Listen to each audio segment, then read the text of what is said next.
Well, let's go read a haunted table. Is it haunted table time? Haunted After all the table time. Haunted table time. All right, but we got Greetings, my friends. It's haunted table time. It's Is our table haunted? You tell us. Is your table haunted? Hi. Call now for a free estimate. Hi there. Do you notice that your table suddenly starts to float into midair? Is your coffee table making scratching noises? It could be your dog. Is your coffee table scratching you? Does your coffee table vomit blood? Is your coffee table your dog? In which case, what the fuck are you doing? Call now, and we will come exercise your ghost tables for you. This just turned into an Adult Swim infomercial. Hi, everybody. Welcome to Undercooked Analysis, where we read pulp, almost exclusively pulp now, and then also we exercise your ghost demons that come from your table. We're not going to read pulp forever, just this year. And maybe a little into the next, depending on how the contest goes. Like how we're going to stop reading pulp. Fuck you all. We'll do with it. It's always going to be part of like the rotation at this point. Yeah. I mean, to be fair, we'll ease off on it a little bit, but we have to finish Dr. Satan. Oh, yeah. No, that's going to happen. We have to do that. We have to get through the contest, and then next year we'll, slowly introduce shit back in. Actually, the contest is almost like the deadline is almost upon us. This is actually going to be. This is the last episode that is going to release before the contest deadline, which is August 15th. So if you have been writing and sending us your stories, which again, thank you. It's awesome to have you as part of the competition. I wish you luck. Everybody who has submitted is rad and cool and a solid. However, if you haven't done so yet, you have until August 15th to write up and send out a longish pulp story. All the details will be in the description, in the show notes, in wherever, however, whatever you listen to this through. We're getting that out of the way right away because we want to give you one last hurrah of kind of pulp before we move into the contest as sort of like a build up. And thanks to our dear friend Abysmii, we have been reminded about the story, The Ghost Table. Well, so the funny part is this Weird Tales issue, I guess it's volume 11, issue 2, is the same issue that has originally produced The Call of Cthulhu by H.P. Lovecraft. But we're not reading that because we have to read the more exciting story about the Ghost Table. I've read Call of Cthulhu. I haven't read the Ghost Table. Yeah. Which, by the way, the cover is fucking amazing because this woman looks horrified, and this guy in what looks to be a robe is pointing a gun at the table that has a fucking lion on the edge. There's like a snarling big cat head and a claw foot. On the edge, like the edge of the table. Like, what the fuck? And also, I think the most shocking thing is that this was 25 cents in 1928. What a different time. I want to live in a time where my biggest worries were like, oh man, my table might be haunted. Get the pistol. Get my special table killing pistol. I bought it just in case this sort of thing happened. I bought this for self-defense. Oh, from like robbers? Nah, furniture. This shit's haunted. I do like this picture also. That's under. So we have the page of the Ghost Table by Elliot O'Donnell, and there is a picture associated with it. But it looks like the word or the phrase that goes along with it is Yvonne's nails sunk into his arms, waking him very thoroughly. And this guy just looks pissed that this woman. Bitch, I was sleeping. What the fuck? It is 3 a.m. and I am high on opium. What are you doing? Yeah. Is she wearing a beret or is that just her hair? I think it's just her hair. She's got I don't know. Got a little thing on top. It does have a beret. It's kind of hard to tell, but she's got a beret hairdo. And it's clearly wanting to show more cleavage, but it's just blurry enough that you can. Hey, it's not until 1935 that people start demanding more nudes. Remember? That's right. Okay, you know what? Okay, so trailers these days suck ass. They all blow chunks, even for good movies. And that's how I almost didn't watch Annihilation, is because the trailer was a piece of shit. But I go back to these pulp novels, and all of the artwork, most of it, a lot of it, is like eye-catching. And even if the story isn't good, I still want to buy it, so I just have the artwork. And those artworks are essentially trailers. When did we get away from like how to make a good preview of a product to entice a consumer? When did that happen? I will say, I thought the original Suicide Squad trailer, going back to what we discussed in the Drags, was really fucking good and really eye-catching. And that made me want to watch it. And then I watched it and I was like, this is a fine mess. But I will say that trailer, fucking fantastic, man. I mean, the opening of that movie is great because it's just cheese. But like, not every trailer, of course, but like 99% of trailers I watch, I'm like, okay, that either told me nothing or I don't care. This looks boring. This is just boring. Or the trailer reveals the whole fucking movie. I just saw a trailer for a romance movie and I was like, does this trailer just reveal the whole fucking movie? I know what's going to happen throughout this whole goddamn movie. What the? Thank you for... Or if it's for a comedy, it gives like every good joke away. Yes. And then you watch it, you're like, well, I didn't laugh at it anymore. Another one, I remember when the movie, what was it, Hell? The one that's about the elevator? Oh, yeah. Devil by M. Night Shyamalan. And from on paper, like if you write one sentence, it's actually not a bad premise. The idea of like 5 people on an elevator and one of them is murdered and now you're stuck on an elevator with a possible murderer. Mm-hmm. That's actually not a bad idea. But then when you watch the trailer, by the end of the trailer, I'm like, I bet I know who the fucking devil is. And then I confirmed it and I'm like, I was fucking right. Anywho, wow, we are on Tangent Central Station tonight, I swear. We are. Yeah. So let's read the ghost table because, again, I think that what I want to circle back around to is just we were sold on this particular issue because you picked out the cover. Yep. That's how I do most of my pulp stuff. Like, obviously, I have to pare this down to 1928, so it's in the public domain, but I was like, well, that looks hilarious, judging by the artwork. Let's sync that one up. Sure. All right. Shall we roll to see who goes first? Oh, yeah. That seems to be a good way to do it. 3. Gotta get my dice out. There 4. Nat 4.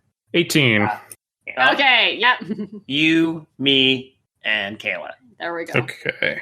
So this is Elliot O'Donnell's The Ghost Table. Cool. I can't wait to buy more Riesling after this. So you know what? I love Riesling. That's a delicious wine. Okay, Riesling. It's Riesling or Riesling? Riesling. I think so. I think it's Riesling. That's how I accidentally, I was talking, I hung out with my friend Lisa yesterday. Weird tangent. And I accidentally said the word Reichling. And then she's like, Reichling? I'm like, Riesling. She's like, oh. And then I paused and I'm like, why did I say Am I thinking of Reekling? Yeah, the little goblins from Skyrim? Yes, I was. Elder Scrolls, man. Yeah. Yvonne. Is it Yvonne or Yvonne? I don't know. Yvonne. I know this. I actually do know this because I had a sort of friend growing up, or like I had acquaintance more than friend as a kid who had this exact name, and she pronounced it Yvonne. I just think of Miss Yvonne from Pee-wee's Playhouse. Oh, that's right. Yvonne. Yvonne has the devil's own taste for the odd and curious, so that a gift truly pleasing to her involves an assault on my imagination more than on the bankroll. Look, I know this is expensive, but does it have to be so weird? Well, I want to quickly keep in mind as we're reading this. This is just pre-stock market crash. We are in the roaring 20s now, so tail end. Let's see if the attitude feels different. And as usual, the day following was our wedding anniversary. That's usual. Okay. Time had once again slipped up on me, and I was totally unprepared to pay the day its honors in the shape of jade necklaces, Japanese lacquer, or other bit of grotesque loveliness, wherewith she loved to adorn her person or our already crowded apartment. Heaven help us. But why couldn't the girl let a diamond tiara or a bucket of Burmese sapphires suffice instead of carving craving outlandish trifles, the pursuit of which always drives me at a pace just 3 jumps ahead of the madhouse. 3 jumps ahead of the madhouse. I'm broke. I prowled about, stalking the perfect gift, which would write another chapter on how to be happy with a woman of quaint tastes, and envying those fortunate lads whose problems were solved with cobra skin shoes, or 2 ounces of silk and lace, or a new coupe. Despair prowled with me. And then... You two need a divorce. Men are all selfish, and women just like stuff. Hold on. Women be fucking shopping, man. Well, they're not even shopping. He is. No, he's doing all the shopping. No. I want you to find some bullshit. I want you to find me this rare Burmese artifact. You go down to Sears. Now, here's my question. If it's with someone else's card, does that mean they're shopping, or the person who has the card, even though they're not present, is shopping? They're shopping. Whoever's in the store, they're shopping. Therefore, she's the shopper. But she's not doing it. Yeah. Oh, he's going out to find stuff for her, but in her taste. What the fuck? Yeah. I prowled about stalking, blah, blah, blah. So he's out doing it for her. But because it's a wedding gift or anniversary gift. So he's trying to surprise her. Oh, that's right. Yeah, and he's like, oh, but she doesn't want regular stuff. She wants weird shit. She wants, she wants a haunted table. Okay, you know what? Like, I think she might be too good for him. Yeah. She has cool tastes, and he's just like, oh, yeah, whatever. I'll just buy you a fucking diamond tiara. Oh, no, you want a haunted table? Fine. That's weird, though. He's like, this is jade necklaces, which is fine. Japanese lacquer. Like, that's sure. What? Weird fucking taste. He describes them as grotesque loveliness, which is great. A bucket, or instead of craving outlandish trifles, well, is it really a jade necklace that outlandish? Really? Anyway. Back in the day. Yeah. So are you on? And then... I'll pass. Okay. I never did know what heaven-sent hunch prompted me to enter that second-hand furniture store in whose farthest corner I recognized at a glance the perfect gift for Yvonne. Anyway, the longer I looked, the better I liked it. What a table. Long, narrow, low, like my It's outlandish. Foreign lines curved in dark wood, whose dusky, soft luster reminded me of the deep richness of a pair of Cordovan? Cordovan? Cordovan. Yeah. A pair of Cordovan boots with old colonial used... the old colonel used to wear when the 15th paraded in Razal. I knew you'd fancy it, exclaimed the shopman as he removed as he removed its burden of books and dusted the top. Only 15 guineas, no veneer there, solid teak, he lied. It wasn't teak. Of that I was sure. It reminded me, rather, of that iron-hard and iron-heavy wood from Mindanao, more or less properly called Philippine ebony. By the way, this is a very poor scan, so we're going to mispronounce words. Yeah, that's why I'm struggling a little bit here. I'm going to zoom in just a little more. Oh, that's not a bad idea. Wonderful workmanship, continued the shopkeeper. Look at those lace, sir. Beautiful plumage. They were wonderful. Exquisitely fashioned, curving slightly outward, ending in feet fashioned to resemble the paws of a beast of prey. Savage, pitiless claws, whose realism made me, for a moment, wonder why the table was not confined in a cage. More odd that the table itself was the heavy chain that secured one leg to a massive ring in the floor. 15 guineas, I reflected. Then to the dealer, what the devil? Do you chain it to keep it from walking away? For it's certainly too heavy to seal. Yeah, you couldn't have 2 people move a table. Yeah. The dealer started, coughed, flushed. My remark had reminded him of what, in his enthusiasm, he had doubtless forgotten, that tables are not usually shackled to the floor. Oh, this table... okay. It's definitely not haunted, sir. Oh, yeah, it says the heavy chain of security. Yeah, you want to take... I'll pass to you, Kayla. There were 2 or 3 attempts made to steal this very table from my window, he began, looking very foolish. It's no end an attractive piece. And these collectors, begging your pardon, sir, but yourself might be tempted. Plainly, the man was improvising. The poor fellow probably had persecution delusions or something of the kind, and felt a bit wooden at having me notice the evidence thereof. Persecution delusions. Our protagonist is very much a rich douchebag. I'm sorry. I love it. Yeah. The more I looked at the table and its graceful feline curves, Don't He smacks the table. He's gonna fuck that table. I mean, they're like, look at the legs. Exquisite. He gonna fuck that table. 15 guineas. How about 10 cash? And I paused, then shot it to him. How about a bill of sale with this curious table, which has to be chained to the floor in the most obscure corner of your shop? That sunk him. Very good, sir. Yes, sir. And I can give you a bill of sale. I'm a reputable dealer, sir. Not so bad. I congratulated myself as I left the shop with a bill of sale. Perhaps it isn't stolen property, but there certainly is something wrong with its past. Though I care not to hoot in a hailstorm, I concluded, as I pictured Yvonne's savage claws, Yvonne's ecstasies at that pagan table with its savage claws, curiously carved legs, and cat-like grace. I want to fuck this table now. God damn.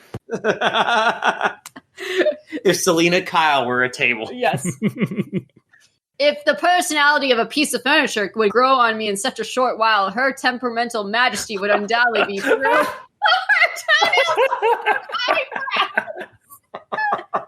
Why is everyone so fucking horny in these stories? I saw a table. My God, it was the sexiest fucking table I've ever seen. Table ain't nothing. My wife's just weird. But on second thought. Was it bad that when he left the shop with a bill of sale, in my head, I couldn't help but hear, we got a bill of sale right here. Yes, my brain thought the same thing too. Mm-hmm. I wasn't going to say it out loud though. I am. I don't fucking care. All right, go. True to his promise, the dealer delivered the table that very afternoon, shortly after I reached home and told Yvonne of my discovery. The lift, as usual, was out of order, so I was not surprised to note that the two men who brought the table to our apartment on the third floor were somewhat the worse for wear. They set it in the middle of the drawing room as though it had been a red-hot rock and edged away from it a pace or two. It's heavy as a battleship, I remarked, hefting it. No wonder the men were exhausted. That massive table resisted my grip as though its claws had sunk into the floor. Heavy as a battleship? Repeated one of the porters. And that's only half of it. Thank you, sir. Next page. Yep, flip right. Pocketing the shilling I handed him, the porter and his companion departed and seemed pleased at the opportunity. I rather wondered that they spared me the garrulity I might have expected of their efforts to fritter away 10 minutes of their employer's time, delaying their return to the shop and further duty. Oh, Val, what a perfectly marvelous table. I never saw anything like it. If I'd walked in with the pagoda of Shwedagon? Shwedagon? It's that might be like, that's got to be Southeast Asian. I'm guessing. I'm going to look it up. You can continue reading. Sure. She couldn't have been more enthusiastic. Her sister Annie, who was visiting us at the time, was equally pleased, though not quite so frenzied in her approval. I thoroughly enjoyed their comments on the table, feeling very much the conquistador, displaying the plunder of a new world, and after the first 5 minutes of their fanfare of ecstasy, I wondered how I had ever, in the presence of such beauty, contrived to beat the price down 5 guineas. About $25, real money. And thus I gave little thought to the strange conduct of Ghoul. What? Our collie? I think it is Ghoul. Ghoul, our collie, who, as the porters entered with the table, growled and fled from the room, whining. Uh-oh. So there's a Shwedagon pagoda, which is the most sacred Buddhist pagoda in Myanmar, which is a Burmese. Yeah, I said Burmese earlier. Wow. I'm pretty sure I know exactly what this fucking looks like, because I'm sure it's like the stereotypical pagoda that you see, like the one that all of them try to emulate, essentially. Yeah. Okay. All right. Cool. Yeah. So I don't know, like the Asia. That's erotic, exotic. Erotic. I mean, yes. I mean, it's also in erotic. This story, everything is erotic. I mean, all right. I'll pass. Okay. Vaughn, it's lovely. So odd, remarked Annie, as Yvonne, with a final caress, broke away from me and set to work dusting the lustrous tabletop. It's positively uncanny how anything of wood can be so lifelike. I'm almost afraid to turn my back on it. And Val calls me temperamental, jeered Yvonne. But it does remind me of some beast of prey, insisted Annie. Why, even the wood has leopard markings. Stupid, I protested. Leopards are spotted, not striped. You stupid bitch. Goddamn idiot. And then for the first time, I noted that the top, when viewed from a certain angle, did have the famous shadowy suggestion of tiger stripes. which very oddly gave the appearance of having a slightly convex surface. You two will be the death of me, laughed Yvonne. Zebras are just as striped, and they're nothing but sport model jackasses.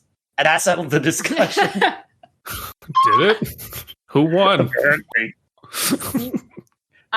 You know what? Zebras are sport model jackasses. That I used to play bass for sport model jackasses. I don't know what to make of that phrase at all, but okay. Yeah. This is almost 100 years old. oh my god, damn, you're right. That was very short, so I don't know if there's another page break here, technically. It's up to you. Should I keep going, or do you want me to pass it to you? You can get one if you want to. Okay, I'll do a little bit more. That night, sometime after we had gone to bed, Yvonne woke me, or thought she did. Did you hear that? She whispered. I'd been hearing it for some time, and for some time had been wondering whether an unreasonable amount of Paul Whitby's Bacardi Punch and 3 Patargus Coronas in a row could have made me hear that scarcely but fucking loaded. scarcely perceptible but persistent purring, which was gradually had become a dull thump thump. By the way, I was about to say prohibit. I'm like, oh wait, this is in England. Yeah. Mm-hmm. Do I hear what? I can try to mutter sleepily. That awful thumping. And Yvonne's snail sank into my arm, waking me very thoroughly. It was all rather disturbing. Things were becoming involved. For Yvonne hadn't smoked even one of those Patargas and scarcely tasted that potent aromatic punch. And she too was hearing what now had become the heavy thumping of a wooden colossus striving to tread stealthily across strange territory. Stealth table. Here comes the stealth table. So the table is just moving itself. Yes. The table is trying to stealth check its way through the house, and it's rolling nat ones. That is hilarious. I love it. I thought a ghost was going to come out of the table. I like that the table is literally just creeping through the house. I'll pass it to you, Kayla. Burglars, she gasped. Do go to the police and call it the police. Or no, do go to the phone and call the police. Go to the police, ask them to call the police, and bring the police right over. Please call the police. Oh, police be damned. By the time the operator makes a connection and I manage to say, are you there? In the proper mumble, I'll be slugged and the house looted. Anyway, God, I love the 20s. Operators are thing. Anyway, I think it's a pile driver working on that building just around the corner. You would! Smeared Yvonne. Oh, good Lord. I couldn't laugh that off. From the drawing room came the sound of a regiment of cavalry charging over a wood pile, which didn't inspire me to investigate before dawn. I love this story. This is great. Already. Maybe he was right about that table. Maybe someone's trying to steal. And that settles it. If I let anyone get away with Yvonne's precious table, life with her would become unbearable for years.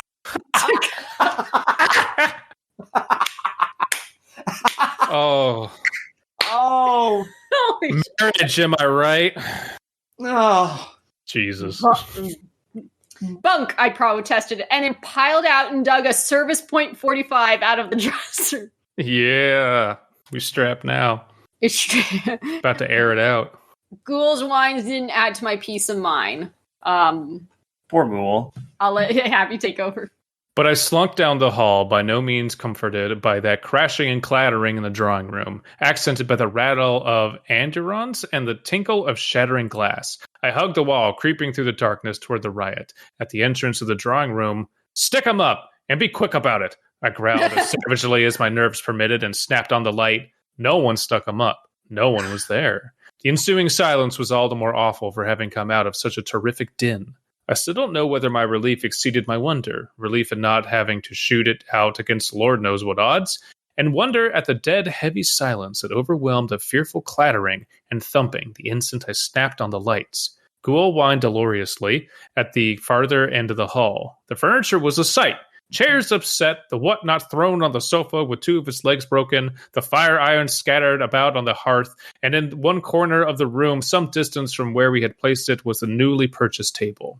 It seemed that someone had given it a terrific push, which had sent it skating across the polished floor, only to halt when a small Kurdish rug, which lay in its path, had become entangled with those fierce claws and brought it to a stop. I'm so glad I bought that Kurdish rug now. My Kurdish rug, my Burmese python shoes. I shivered as I regarded that long, narrow, faintly banded and slightly convex top and those outcurved legs and predatory claws glistening silkily under the drawing room lights. It reminded me of some beast of prey poised to spring. And then I returned to tell Yvonne that all was clear as far as I could determine. You're not going to look around to see if... Did someone trap a lion's soul in this table or something? Maybe. What is happening? I'm waiting to hear the result. Or it might be one of those things where it's not desperate to explain itself. It's just a weird exotic table that happens to have a ghost in it. That'd be cool. Yeah. Yvonne was incredulous and simply couldn't believe that the creators of the disturbance had vanished so mysteriously. But a search of the house convinced her. And then she followed me on my return to the drawing room to view the battlefield. Still not entirely convinced of the departure of the intruders, she sought to take Ghoul with us. But Ghoul wisely took cover beneath our bed, all the while alternating snarls with terrified whines. And then Annie, awakened by the height of the disturbance, finally ventured out of her room, joining us as we went to take another look at the upset drawing room. She was entirely in favor of leaving the house and spending the rest of the night at a hotel. Don't be stupid, I chided. I've searched the entire house and tried every door. Did you, though? There's not a sign of anyone having entered or left. And clutching at any opportunity to laugh it off, I continued blaming the tumult on Yvonne's Angora cat. Look, the window is slightly open. Probably Miggles was entertaining a few playmates. And What? Miggles. Miggles. There's almost something slightly offensive about that. Ghoul and Miggles are the next henchmen of Dr. Satan. I'm telling you right now. Now, I'll tell one, retorted Annie. Miggles would, of course, have moved the heavy table and wrapped a rug about its legs. That should have finished me. But I came up for more, mentioning the heavy chains that shackled the table to the floor of the furniture store. I'm going to pass it to you, Kayla. I will admit, I improvised, that this may be one of those odd and precious pieces that some collector covets. And by terrorizing the dealer, he hopes to beat down the price. Only I came along and crabbed the game, so I'm getting a taste of some collector's Schrecklichkeit. Schrecklichkeit. Schrecklichkeit. Sure. Schrecklichkeit. Yeah, damn. Cool. Neat. Rather good what? I thought so, and Annie didn't argue. Yvonne was thrilled at the glittering notion, and with peace once more restored, we saw what little sleep could be salvaged from the remains of the night. I like the idea that they just left the room a mess, though, and just didn't bother picking anything up. Yeah, fuck. That's for the help. Goddamn. Okay, so Schrecklichkeit is a military policy of terrorizing an enemy, especially through its civilian population, or a general atmosphere or situation of awfulness or dread. Nice. We've learned something. Yeah, cool. That should be the name of the next audio drama podcast we do, Schrecklichkeit. Ooh. I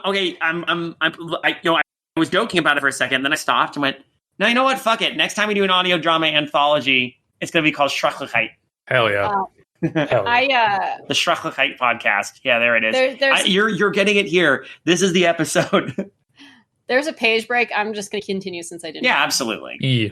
Yvonne spent a considerable portion of the following day in cleaning and polishing her price. Oh wait, just the table. Okay. No, my peanut. And when a number of her friends came in to tea, they went into raptures over it, especially over its feet and legs, which took their fancy enormously. Yvonne, strutting her table as though she herself carved it, spoke of the faint tiger markings and the almost imperceptible convexity of the top. And then she abruptly changed the subject. And then she abruptly changed the subject, for not a trace of either peculiarity was visible. Strange, very strange. But perhaps those oddities were brought out only by artificial light. Those and other oddities, I found myself thinking, in spite of myself. There's a tiger in your table, and it's gone back to sleep. Oh, shit. I can't believe those claws are wooden, remarked one of the ladies from the Gleb Palace? Gleb Place? Yep. As she bent down to examine them. So very lifelike, and so beautifully shaped, and so dreadfully sharp and cruel. One can imagine tearing and rendering one to pieces. How fantastic! Yvonne laughed, but I caught a troubled look light in her eyes. That night before going to bed, we moved the table very carefully to one corner of the drawing room, locked the door, and took out the key. Being very tired, we were soon asleep. All right, passing it on. But my sleep was troubled. A solemn, deep-toned purring rolled in my ears, impressing itself on my sleep, and finally increasing to a pitch that woke me from my troubled half-sleep. Then as before came that dull thump, thump, as of some wooden monster seeking to advance stealthily. Good Lord, again, I groaned wearily. Ugh. You knocked that out, haunted table. And then, a crashing, splintering, tinkling, the fearful screech of a small beast in mortal agony. Annie burst into our room. Again, that scream of anguish. And I repeated last night's ritual, slinking down the hall, pistol in hand. The floor and walls trembled under that horrible thumping and pounding. But I finally did set the key in place, turned it. As I reached in for the switch, a terrific crash against the door jamb nearly knocked me from my feet.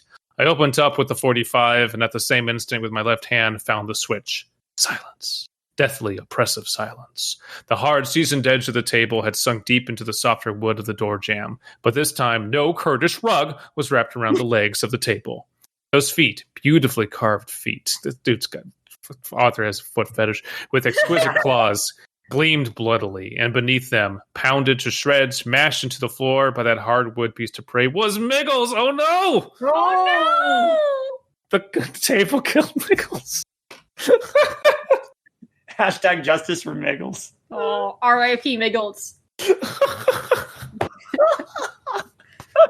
haunted table killed a cat. Oh, this is great.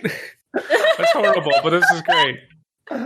Oh, the cat whose mortal screams had awakened me. Poor little kitten. We'd locked her in with that awful table.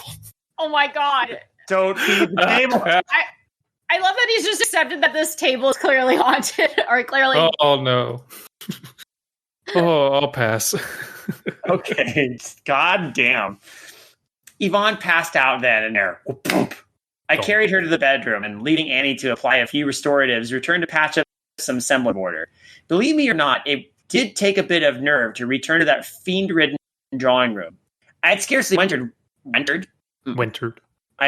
entered when there came a pounding on our door, and someone demanding entrance in the name of the law, or the king, or whoever the appropriate person is on such occasions. A sergeant, accompanied by a squad of police, entered and took the situation in hand. What? Most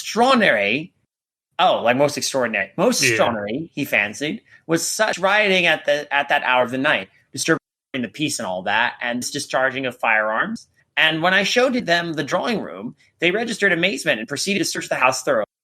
However, finding nothing but some splintered furniture and the remains of the cat, the sergeant contented himself with taking notes on my pedigree for the past 4 generations, as well as the history of the bloody Tibble. I blamed for the disturbance, and then, after accepting a shot of brandy and a 1-pound note, he marched his squad from the scene of the melee. But I knew it off the local coppers with brandy and a pound sterling. Hilarious. I love it. But I knew the end was not in sight. The police had granted my right to open fire on an intruder at that hour of the night, even though they were a beastly hazardous habit. Yet they knew that something somewhere was decidedly off color, and I had reason to expect that for the next few weeks, I'd be followed by mysterious strangers wherever I went, and the house kept under strict surveillance. Okay, so you're assuming the police are also going to be, like, spying on you? Yeah. Shall I take over? Since we're at a...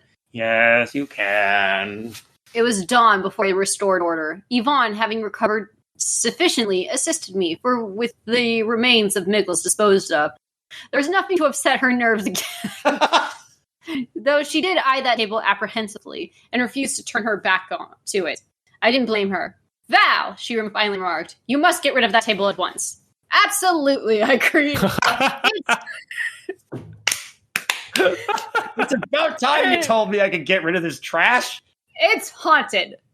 Burn it or drop it in the Thames, or poor little Miggles. And Yvonne was in tears. The long and short of it was that after sending Yvonne and Annie to spend a day or 2 in the country with their mother, I invited my friend Dr. Paul Whippy and his brother Mark to sit up all night in the flat with me. Cool.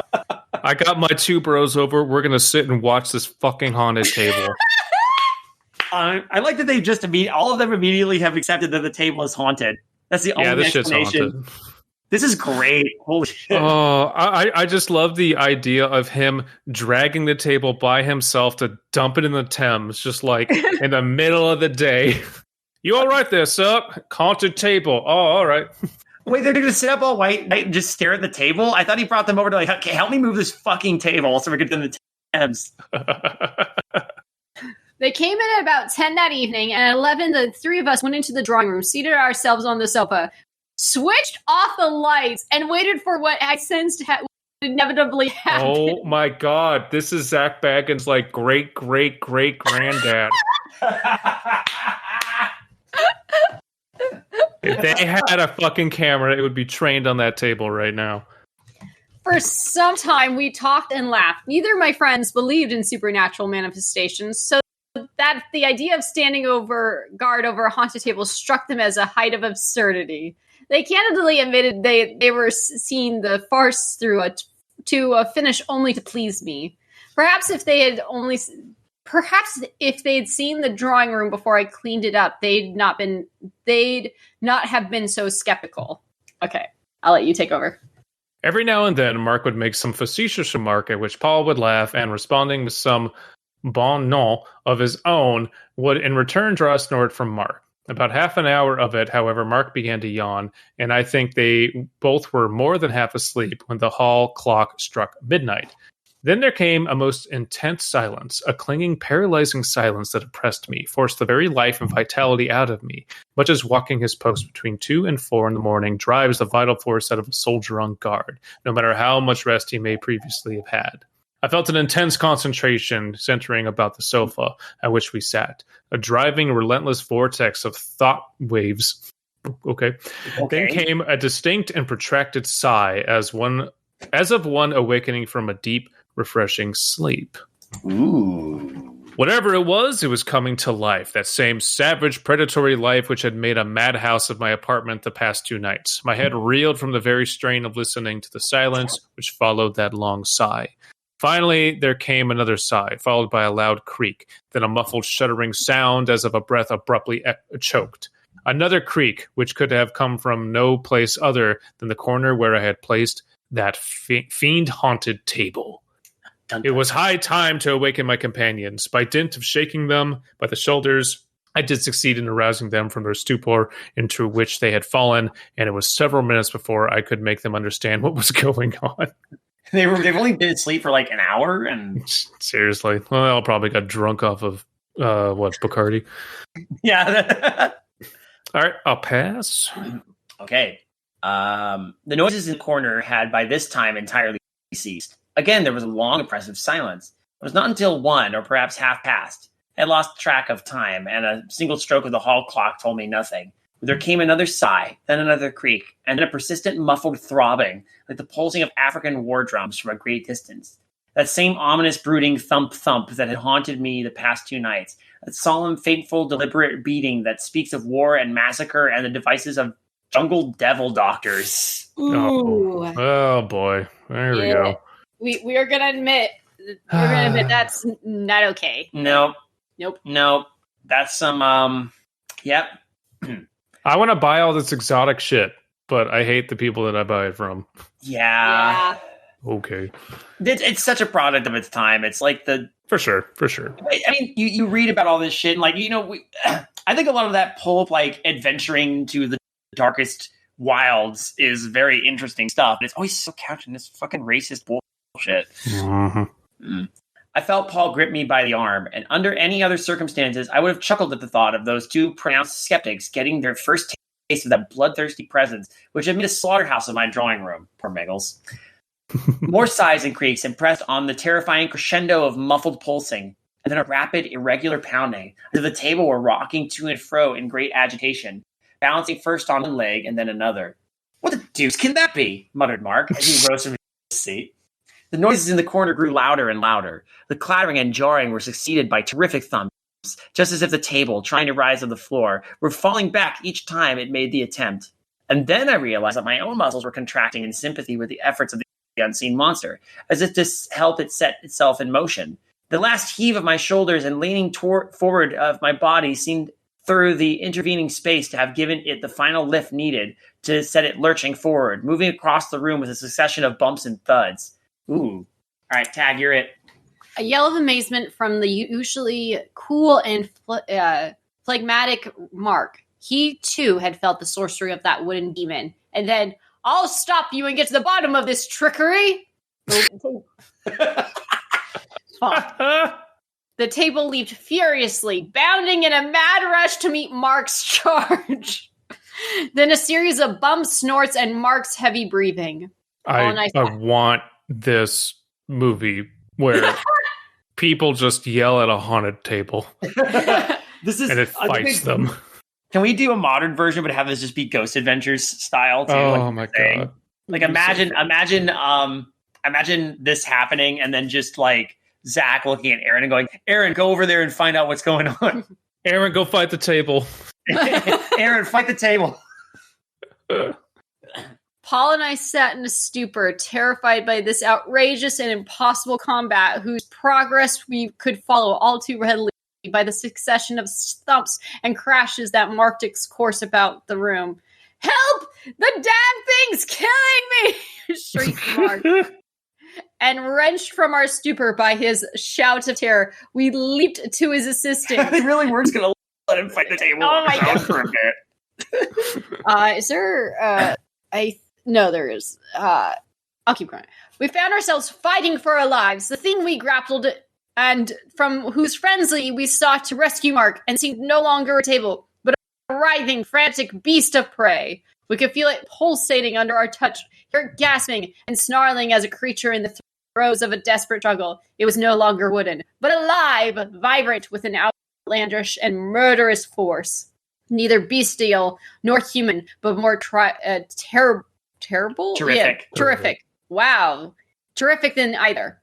We fought its leaps and rushes and fought the horror with which it was inspiring us, struggled against the awful weariness which dulled us and prompted us to cease, resisting our fate beneath those vicious claws which sought to grind us into the floor as they crushed and torn miggles. I'm going to pass it now. Mark and Paul, vigorous and aggressive as they were, panted and groaned in the despair of that hideous combat, striving to gain a moment's respite from that monster which rushed and battered us against the walls, the furniture, scattering everything before it. Nor did we dare relinquish our fast, weakening grip on the demon, lest it overwhelm us ere we could escape its triumphant charge. There was no escape from that vortex of horror, the driving, relentless mentality of which increased as we weakened. Light! Great God, if we could only have a ray of light, we might overcome this victorious juggernaut, which crushed and buffed and butted the life out of us, saw clearly in the darkness which confused us and nullified our efforts, shattered whatever cooperation might have turned the tide our way, for the cunning of the beast rather than its fierce energy dominated us. And finally, despite its efforts, I did jab my finger into the push button on the wall near the door, against whose jamb the demon almost flattened me. Light, brilliant, dazzling, can't fucking talk today, that no sun worshipper ever welcomed as we did. The table shuddered convulsively and thumped from its rampant position onto the floor. My friends were so white and haggard that I scarcely knew them. Mark's mouth bled. Paul was bruised and scarred. I was battered black and blue, and our clothes were in shreds. Thank God for light, repeated Mark with more reverence than I had ever thought him capable of. And we backed out of the drawing room, not daring to turn our backs to that wooden monster. The three of us sank into a heavy sleep from which we did not emerge until nearly noon. Oh, that's right. I forgot. I can't believe I forgot this. The dude who directed Rubber also directed Deerskin. Oh, yeah. And Deerskin's one of my favorite fucking movies of all time. So, yeah, no, I would love Quentin Dupieux to direct a fucking haunted table movie. That would be amazing. Well, I'm sorry. This is a ringing endorsement of Deerskin right here. Oh, man. I love that movie so much. Primed with coffee and several slugs of brandy, we ventured into the drawing room to contemplate the havoc wrought by that fearful combat. And not even daylight would entirely restore our courage. I stared at that lustrously gleaming table and wondered how nearly those fine, fierce claws had missed the second immersion in blood. And then I glanced at Paul and Mark. A common impulse drew us to the fireplace. Paul kindled the fire. How are they going to burn that table in an apartment fireplace? It's big, right? Well, they'll have to, even if they break it up, if it's like lacquered or something, that's going to reek and it's going to take forever to burn. Yeah. Paul kindled the fire. Yes, I'll chop the damn thing to bits and burn it, I exclaimed quite needlessly. Watch that beast while I get an axe. Mark, whose bruises and lacerations were quite painful, would not hear of first aid and insisted that the execution take place at once. I'm a man, damn it! The doctor, you gave me more brandy and coffee. My friends mustered up their courage and maneuvered that devilish beautiful table into position so I could swing freely without being cramped by chandeliers or furniture. We all felt that an extraordinary blow would be needed to cleave asunder the ghoulish lump of tropical wood. The savagery of its assault was still painfully fresh in our minds. I just think of the Thin Man and how if you reread that book, it is so wild how often the couple is drinking. Just hold on, I'll get you another drink. I'm like, damn, Nick and Nora know what's up. Yeah, then this was that another 1920s kind of mystery murder type of story. Well, there's no murder except Miggles. Miggles, that's right. Oh. I squared off, getting as good a stance as I could on the polished floor, gripped the axe, poised it, made a practice swing, all the while eyeing that wooden monster, seeking a joint in its top, a vulnerable spot, which would yield under my first blow. For I was possessed with the thought that the first stroke had to be mortal, else the thing would overwhelm us in its frenzy. The table faced its executioner, yet it was rather I who was at bay, axe in hand, awaiting the charge of a fierce beast of prey, and for once the levity of my insolent friends was absent from their contemplation of a grotesque spectacle. The fire in the grate crackled in merry anticipation. "Get it done and over with, Val," whispered Mark. The axe flickered upward, and then I paused at the crest of the stroke, halted by an insistent pounding at my front door. God damn it! Someone was that was just me saying. Someone was demanding admittance, and that prosaic fact dispelled the tensity of the preceding instant and made it seem very absurd to stand, axe in hand, anticipating the leap of a hand-carved table. Go away! I'm busy. Let him in, Mark, I commanded, and I lowered the axe, for it is rather awkward to be caught in the act of assaulting a table in one stride.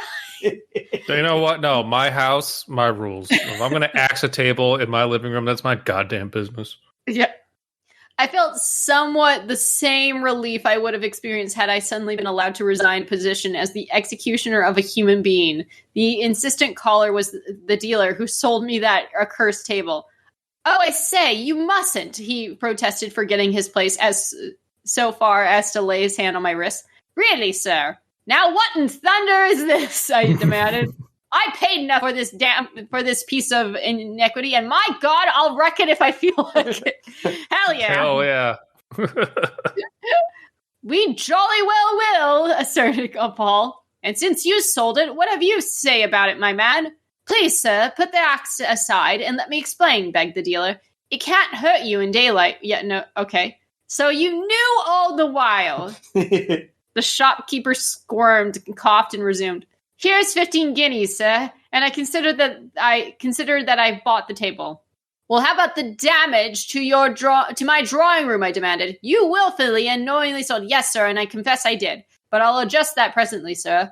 And then, noting that my fingers were again tightening on the axe hilt, "Please don't kill him, sir." "I'll kill him?"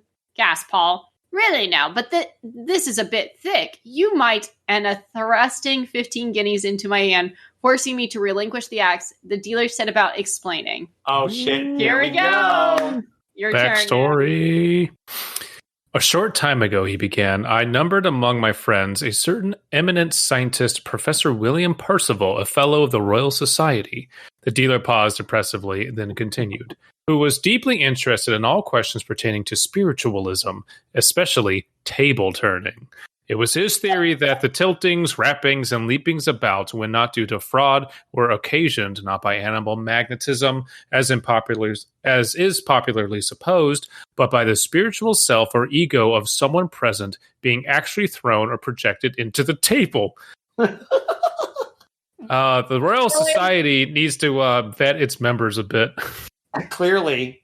As the fellow warmed up, he lost his tradesman manner and became quite the associate of fellows to the Royal Society. He believed that such a feat, usually performed unconsciously, could be performed deliberately and at will, though only by the most intense and powerful concentration. To prove his theory, he began experimenting on small objects, books, walking sticks, newspapers, and after endless attempts conducted in the dead of the night between 12 and 3 in the morning, when owing to the stillness, conditions are most favorable for concentration, he finally succeeded. The hell you say? I interrupted. Do you mean? Yes, indeed. Quite. Absolutely. Yes. He was sitting in his chair, resumed the shopkeeper. Concentrating on being inside a certain wooden paper cutter, moving it about, when quite suddenly he felt himself pass out of his body and walk about on the table. Then came, as he later explained, a kind of tug, as if someone were pulling him by the shoulders, and he was again in his body in the chair. The paper cutter was several inches from the spot where he had placed it. The next night he tried with a book, but with no success. But on the following evening he concentrated on a malacca stick, taking possession of it with his ego and forcing it to stand upright and pirouette about the room. Do you ask us to believe that? Demanded Paul. Precisely, sir. I saw that with my own eyes, affirmed the dealer. And if I may continue, the professor deduced that objects of wood were more susceptible to projection than others, and to these he confined his experiments. He worked next on a wooden stool, then a chair, and so on, controlling larger and larger objects as his powers increased, until finally he resolved to animate this very table, which I sold you the other day. Dun dun dun! Oh my god. It's a man stuck in a table. Oh, this would be the cheapest fucking movie to make. Someone please make this movie. It's people standing about a table and talking about it. It's amazing. All right. So astral projecting yourself into a table. This is okay. He tried to do it with newspapers. Could you imagine if your soul got stuck in a newspaper? Yeah, what if someone like throws it out or use it as kindling? Oh my god. All right. I just realized it's at the end of this page. It says continue on page 288. I looked ahead. It's like one page. Like, almost done. Oops, hold on a second. I've lost my place. Oh, the other day. Here we go. The legs of that table exercised an extraordinary fascination over him. I distinctly remember what he said when he came to my shop one day and saw the table for the first time. My word, Ibbotson, he exclaimed. What a wonderful piece. You must let me take it to my study. If I can but succeed in projecting myself into it, beware, for I shall certainly be a tiger. But those lovely paws, he sighed affectionately. I want to cosplay as this table so bad. If I ever went into a shop and it was like, sell me that, I want to put my soul inside of it. What the fuck? He seemed so infatuated, continued the shopkeeper, that I finally consented. And then, noticing how haggard he looked and how his eyes glistened, I suggested that he'd been overdoing it and his study of spiritualism was doing him no good at all. But he laughed, scoffed at my fears, and sent for the table, arranging for a seance the following night. 4 of us were present, Percival, 2 other friends, and I. Shortly after midnight, Percival declared he would project himself. We watched him as he concentrated. Here the dealer shuddered, then continued. He sat hunched forward, half crouching in his seat, almost like a beast about to spring. His eyes, fixed staringly on the table, were unseeing and glassy. Then, after an interminable pause, his lips began to quiver, and he muttered, as nearly as he could understand, I'm on the way. I'm coming as quickly as possible. I can't come any faster. You gotta I was want to that, but that's okay. I'm on the way. I'm coming as quickly as possible. I can't come any faster. What's happening in 1920s England? I am so confused. Everyone's trying to fuck their expensive furniture. He snarled, thumped the table furiously, yelled like some monstrous cat. He really came hard, damn. My friends looked at me significantly. Then I knew by their expressions that we agreed that our belief that Percival was mad.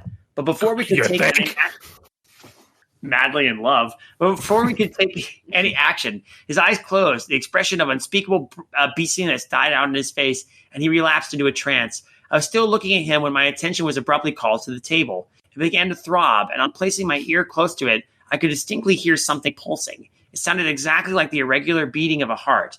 Then a jarring noise, and the table lunged forward, bounding and whirling furiously, leaping in one direction and another. A sudden lurch brought it violently against the professor's chair, throwing him to the floor. The motion of the table, continued on page 288, ceased when we switched on the lights, but too late. He was dead. Oh, shit. We never knew whether the impact of the table killed him or whether he was dead before the table touched him. A medical certificate was made, giving heart failure as the cause. For the less said about such matters, the better. I resumed possession of the table, continued the dealer, but every night about 12, that table began its antics. That sort of thing went in for weeks, for increasing in violence. I sold it to you thinking that you, since you didn't know its history and your house, was in no way connected with the foregoing events. It might put a stop to such unbelievable performances. What a weird thing to... I see your line of thought. You do? I replied, but it didn't work out that way, unfortunately. And my house, thanks to your fraud, is a wreck. Oh, sorry your friend died, by the way. But still! And fraud it is, for you represented it to be a tiger and not a saber-toothed or table. And you represented it to be a table and not a saber-toothed tiger. Quite right, sir, he answered contritely. And I assure you, by the way, interrupted Paul, what brought you here at this time? The police. You told them of the table the night before last. They naturally investigated my shop and questioned me about the table, thinking some collector had followed it from the shop to this house. So I knew it was up to its old tricks. Now, I queried, what are you going to do with it? You bought it back from me, so I can't follow my inclination to chop it up and burn it. Neither can I, declared the dealer, for if I did, I'd feel I've had assassinated Professor Percival. So I'll keep it chained up in a brightly lighted room. And that's... That's it. That's it? That's it. That is it. Oh, the dealer just took the table back, and we never find out if they were able to free the spirit of Professor Percival, or if the ghost table ate the ghost of Professor Percival. I guess this almost feels like someone wrote this like as a prompt or a dare. Like someone just pulled words out of a hat. Let's see, a ghost table. All right, there's yours. You got to write this now.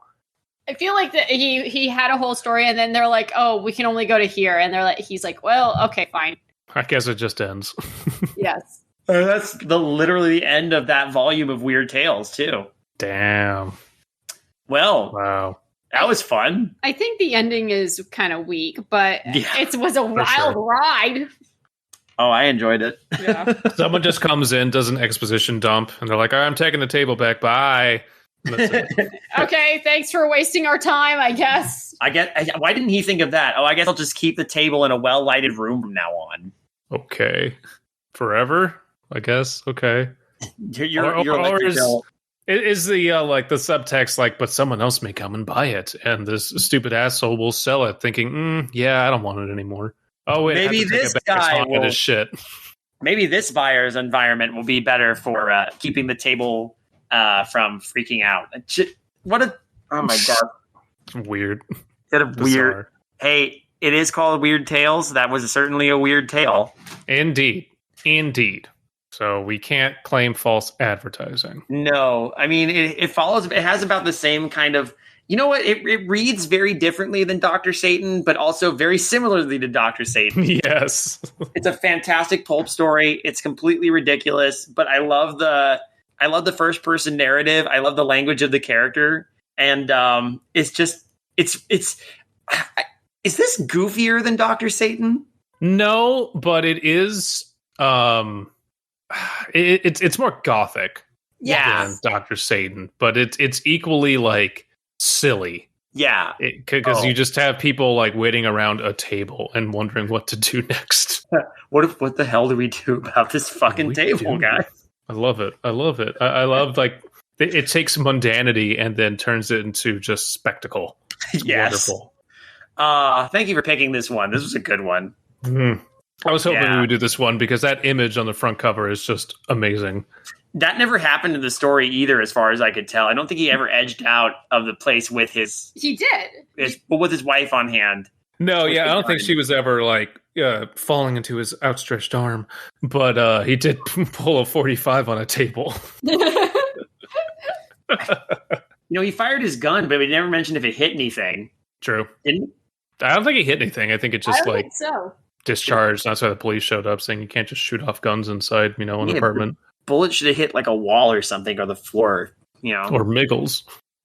Maybe that's what happened to Miggles. Oh, no. Oh, poor Miggles. Oh, Hashtag justice for Miggles. Also, friendly reminder, hashtag Hex the Rich. That too. Speaking of Hex the Rich, remember, there's money on the line. Contest. If you think you could write something as beautifully absurd as the ghost table. Look, everyone, the bar is low. Like, you can write a story about a fucking haunted table where barely anything happens, and we'll still love it. So come on, indulge yourself. Yeah, have fun, gang. This is just great, and just lean into the absurdity of this pulp. It's amazing. We've given you several examples at this point between, from different eras too, with all of Dr. Satan in 1935, with this from 1928, with Ray Bradbury in the 1940s. Like, was it 47? Yep. 1947 with 0 Hour. We have been faithfully, I think, covering the pulp genre this whole time. And I urge you, I beg you, consider joining our competition. I mean, what do you got to lose? If anything, it's a fun writing exercise. It's a challenge for a reason. And I think in a world where we are all living with a lot of existential dread and questions and concern, it's nice to just lean into something obscene and silly like this. Just something absolutely that is just fun and escapist and doesn't take itself too seriously while playing itself completely straight. Just the sky's the limit, gang. Have fun. That's all I want. I want y'all to have fun. Just have fun. Have fun, right, Pulp? Have fun, right, Pulp? If you enjoyed this and want to listen to other episodes of Undercooked Analysis, you can find them all on the podcast feed. You can find them all on creativehorror.com. And you can also find them all on YouTube at Creative Horror's YouTube channel. You can also find many of our other fine podcasts there, including The Jameson Tapes, The Witching Hour, Midnight Marinara, Darkly Lit, and Trick or Track, among others. There may be more. You never know. Now I'm really seriously have my gears turning about that name, just kind of firing my synapses. What was it again? The German word? Shush, like fuck. What was it? Sure, like fuck. Okay, good. I stress again, we have a Patreon if you want to help us out. Patreon.com/creative horror. We post our dregs there. We post a bunch of other extra content there. We have 10 years worth now of like backup content going all the way back in time. So you're welcome. Anything from the past onward, and it's all available at any dollar level. Every little bit helps. We use it to keep the lights on creativehorror.com. We're using the funds to partially fund this competition. So the community is giving back to itself. Isn't that great? Just remember, submission is, because now I'm looking at the rules, submit by August 15th, 2024 by 11:59 p.m. PST. Also submit to Creative Horror Writing at Outlook.com. Creative Horror Writing at Outlook.com once more. Yes. Mm-hmm. Because this time, we are not going to have anything get lost in the weeds if we can avoid it. Indeed. This does make me want to go raid more thrift stores, though. Hell yeah. Let's do it. Let's go see if we can find some haunted objects and then, see if we can astral project ourselves into them hard enough that we turn into tiger spirits. Jeez.